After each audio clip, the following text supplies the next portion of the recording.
जब चित्रलेखा ने पूछा तो नारद जी ने बताया एक संत और एक ब्राह्मण से सुदर्शन चक्र कुछ नहीं कहते।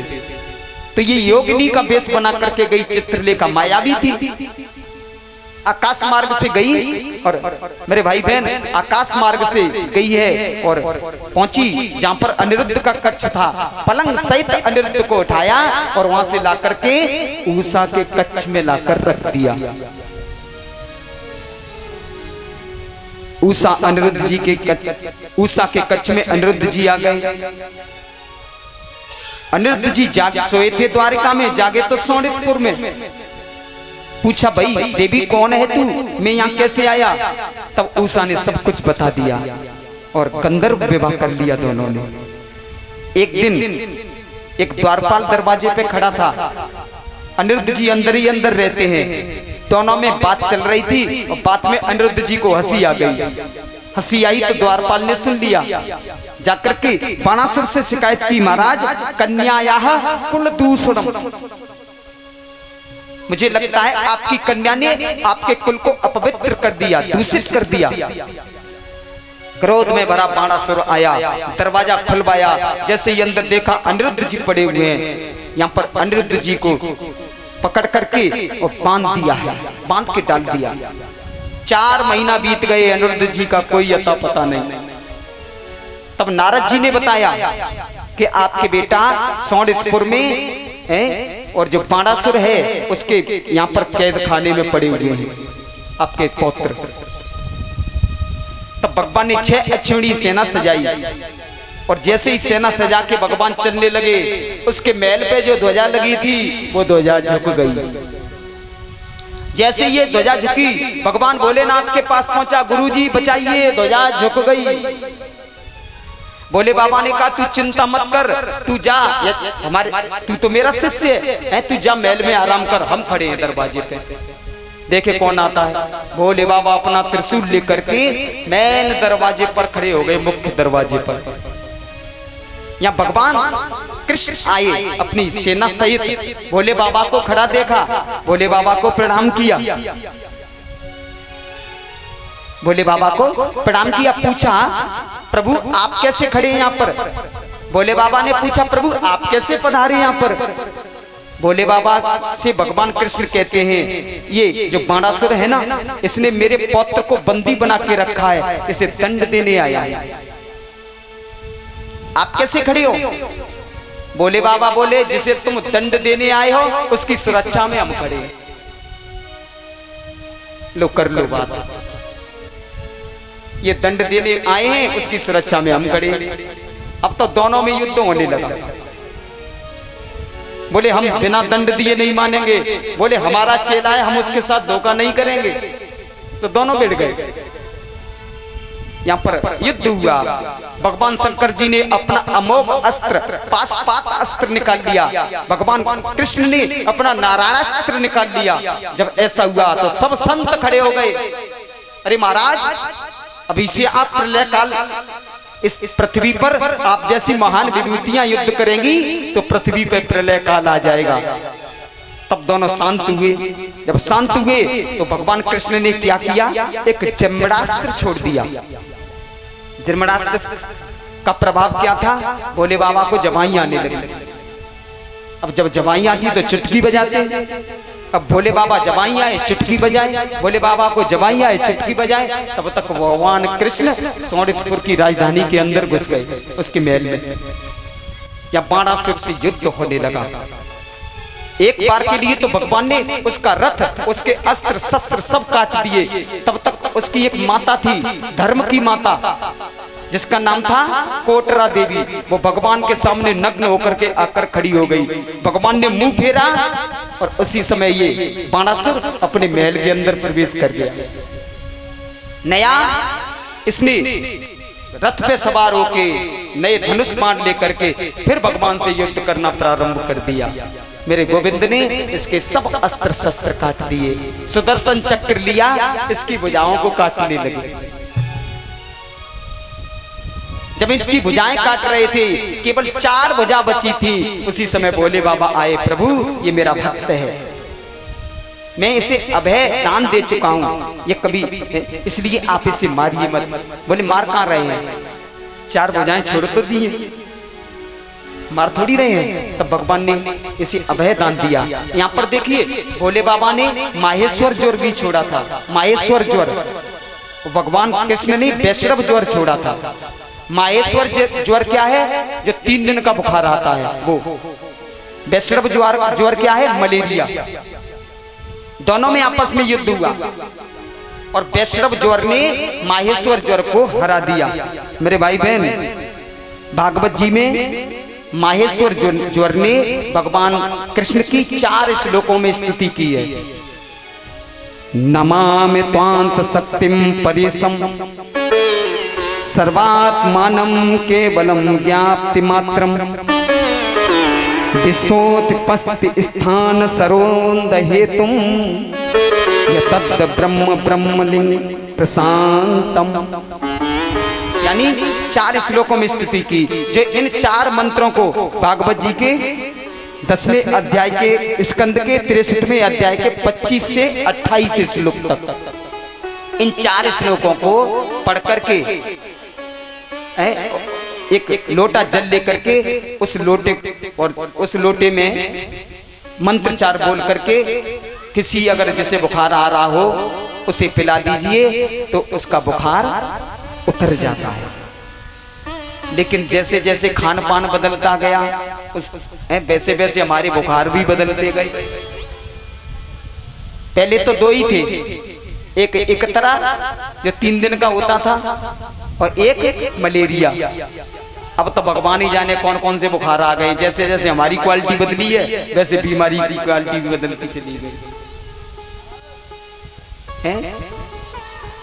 आपने देखा होगा पहले तो कोरोना आया, कोरोना के बाद फिर डेंगू आ गया। ये डेंगू बन गया नई चीज, एक चिकनगुनिया। अब जाने कौन कौन सी गुनिया आ गई, राम जाने। जी हाँ, गर्दन तोड़, गर्दन कोई तोड़ के फेंक देता है, ऐसा भी आ गया। तो समय के अनुसार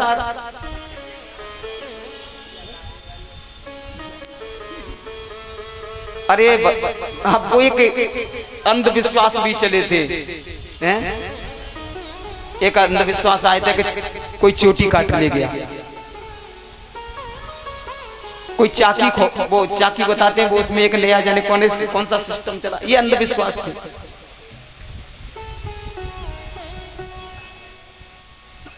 तो मेरे भाई बहन, 4 श्लोकों को बोलने के बाद आज यहाँ पर भोले बाबा ने उसे अभय दान दिया। ये बाणासुर गया, अपनी बेटी उषा और अनिरुद्ध को लेकर के आया, भगवान को समर्पण किया है। यहाँ से नरक की कथा आती है, जीवन में दान कैसा करें। एक नरक नाम का, एक बार उनके नाती उनको लेकर के गए खेलने के लिए। भगवान तो एक वृक्ष के नीचे लेट गए, ये बच्चे खेलने लगे। इन्हें प्यास लगी तो एक कुएं के पास गए। कुएं में क्या देखा, एक बहुत बड़ा गिरगिट पड़ा हुआ है, पानी तो नहीं है, बहुत बड़ा गिरगिट। भगवान को आकर के बताया, बाबा जी उसमें तो गिरगिट है, बहुत बड़ा है। भगवान श्री कृष्ण गए और उस गिरगिट का जैसे ही स्पर्श किया, उस गिरगिट का वो गिरगिट रूप समाप्त हो गया, उसमें से एक दिव्य पुरुष प्रकट हो गया। गिरगिट जानते हैं, करकेंटा एक भाषा में बोलते हैं उसे। उसमें से एक पुरुष प्रकट हो गया। भगवान ने पूछा, हाँ भाई तुम कौन हो? तब उसने परिचय दिया, नृगो नाम नरेंद्रो हम, यानी मेरा नाम महाराज नृग है, मेरा नाम नृग है। मैंने अपने जीवन में इतना दान किया, इतना दान किया, नान्तम दानस्य धर्मस्य, इतना दान किया। गायों को मैंने उसके सींग सोने में मड़वा करके इतने गायों का दान किया कि जितने आकाश में तारे हैं तारों को गिनना आसान है, लेकिन मेरे द्वारा दान की गई गायों का गिनना आसान नहीं है। इतनी गायों का दान किया मैंने प्रभु, लेकिन एक बार मुझसे भूल हो गई। भूल क्या हुई? एक गाय मैंने दान कर दी एक ब्राह्मण को, वो गाय छूट करके मेरी गौशाला में आ गई। वो ही गाय मैंने दूसरे ब्राह्मण को दान कर दी। अब वो पहली वाली जो ब्राह्मण था वो उस गाय को ढूंढ रहा था, खोजते को ये ब्राह्मण लेके जा रहा था। रास्ते में दोनों ब्राह्मण मिल गए। वो कहता है मेरी है, वो कहता है मेरी है, मुझे राजा ने दान की है। इस प्रकार दोनों ब्राह्मण मेरे पास आ गए, लेकिन मेरे पास आने के बाद मैं कोई निर्णय नहीं ले पाया और उसी समय मेरी मृत्यु हो गई। और जैसे ही मृत्यु हुई मैं धर्मराज के यहाँ पर पहुंचा। धर्मराज ने कहा, राजा चित्रगुप्त ने जब मेरे लेखा जोखा देखा, देखिए लेखा जोखा किसके पास रहता है? चित्रगुप्त के पास। उसका नाम चित्रगुप्त क्यों है? क्योंकि ये संसार के सामने आप जो कर रहे हो वो तो सब देख रहे हैं, लेकिन आपके जो गुप्त चित्र हैं उन्हें चित्रगुप्त देख रहे हैं। आप जो गुप्त रूप में कर रहे हो उसे चित्रगुप्त लिख रहे हैं, उसी का लेखा जोखा चित्रगुप्त के पास होता है। तो चित्रगुप्त ने देखा कि बताया धर्मराज को इसके दान का कोई अंत नहीं है, इतना दान किया, इतना धर्म किया है, लेकिन इसने अंतिम समय पर एक भूल कर ली।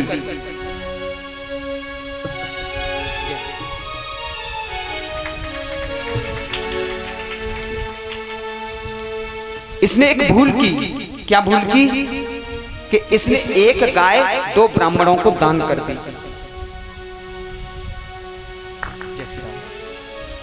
और देखिए इस धर्म क्षेत्र में पिंटू जी नगला मोती निवासी हैं। पिंटू जी नगला मोती निवासी, उनकी तरफ से ये हमारा स्वागत हुआ। 101 रुपए का दान हुआ हमारे लिए। भगवान हमेशा ने सुख शांति प्रदान करें। बोलिए बांके बिहारी लाल की जयकारा तो लगाई दो थोड़ा। बोलिए वृंदावन बिहारी लाल की।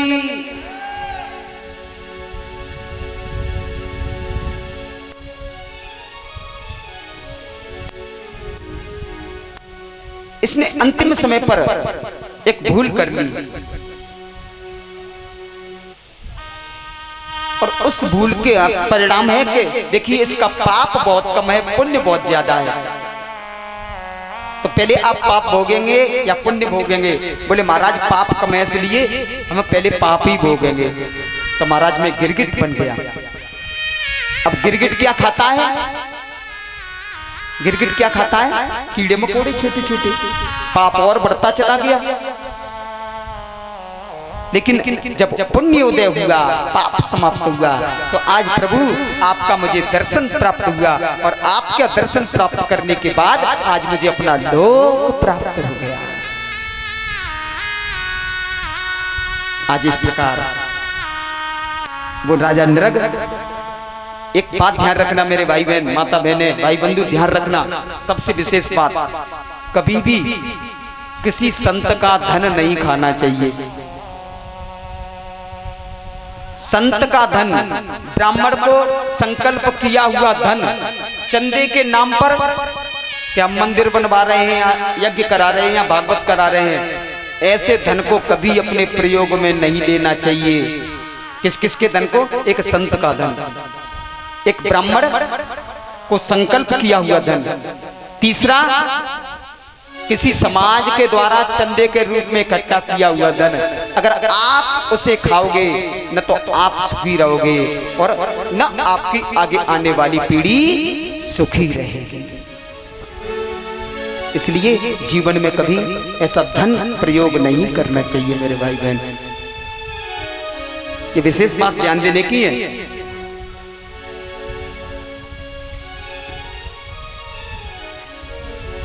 और एक बात विशेष ध्यान रखना कि जो चल पाड़े नाप में और घर में बाड़े दाम, दोनों हाथ नीचिए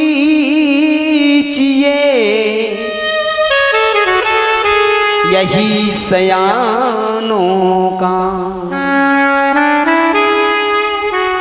अगर घर में नाव में पानी भरे तो उस पानी को निकालिए, फेंकिए, नहीं तो नाव डूब जाएगी।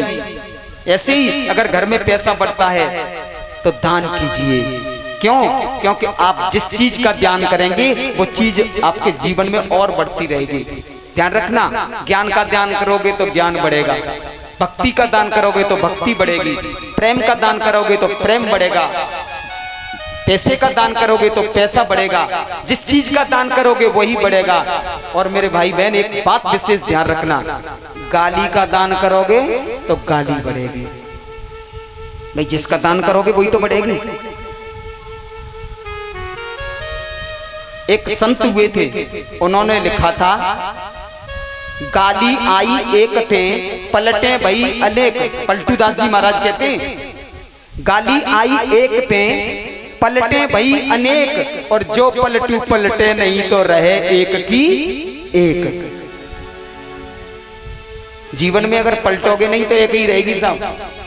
अगर पलट दिया तो गाली से गोली तक पहुंच जाते हैं।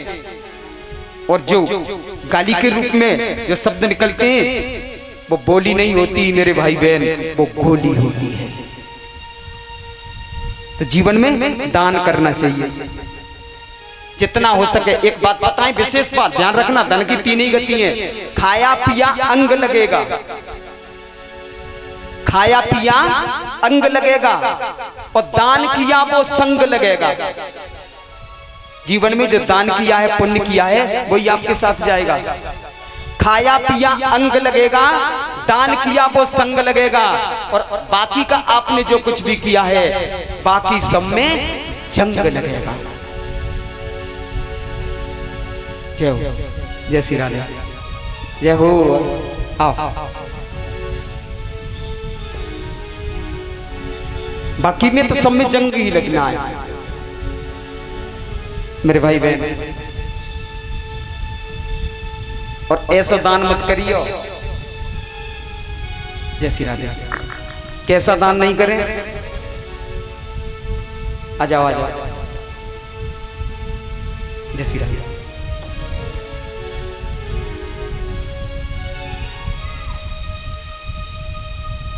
और देखिए इस धर्म क्षेत्र में ब्रजेश शास्त्री जी जो गुंदाऊ निवासी है, उनकी वो यहाँ पर आए हैं व्यासपीठ से, उनका स्वागत है, बता रहे हैं।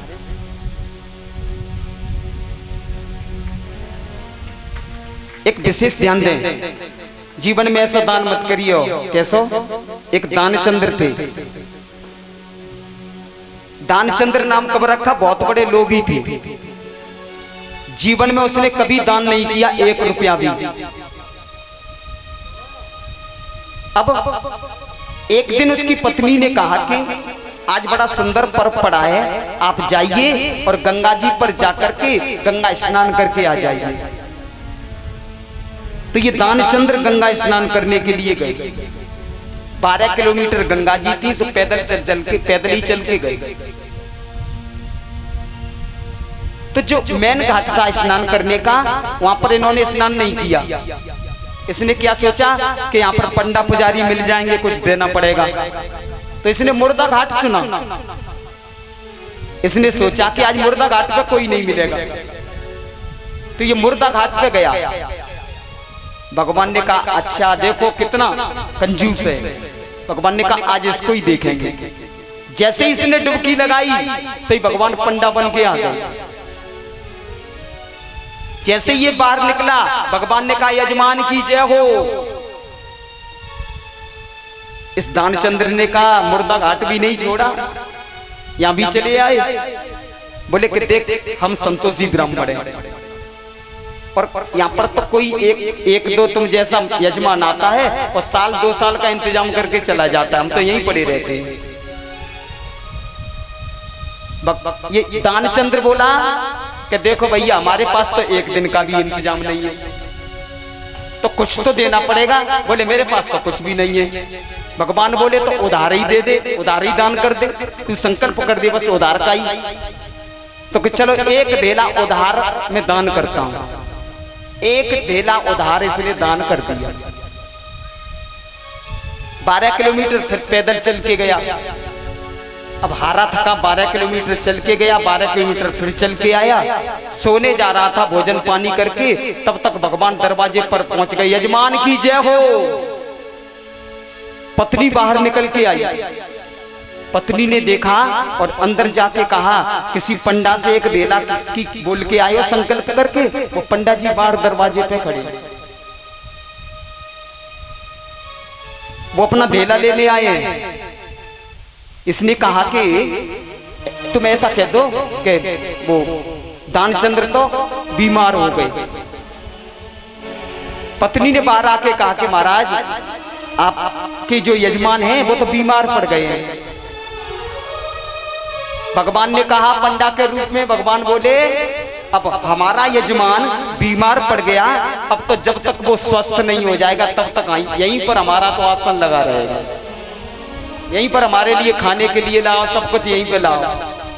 पत्नी ने अंदर जाकर के कहा, वो तो आसन लगा के बैठ गया है। दानचंद्र ने कहा कि तुम ऐसा कह दो जाकर के कि वो तो मर गए दानचंद्र पर। पत्नी ने कहा ऐसे कैसे कह दूं? बोले तुम कह दो चला जाएगा यहां से।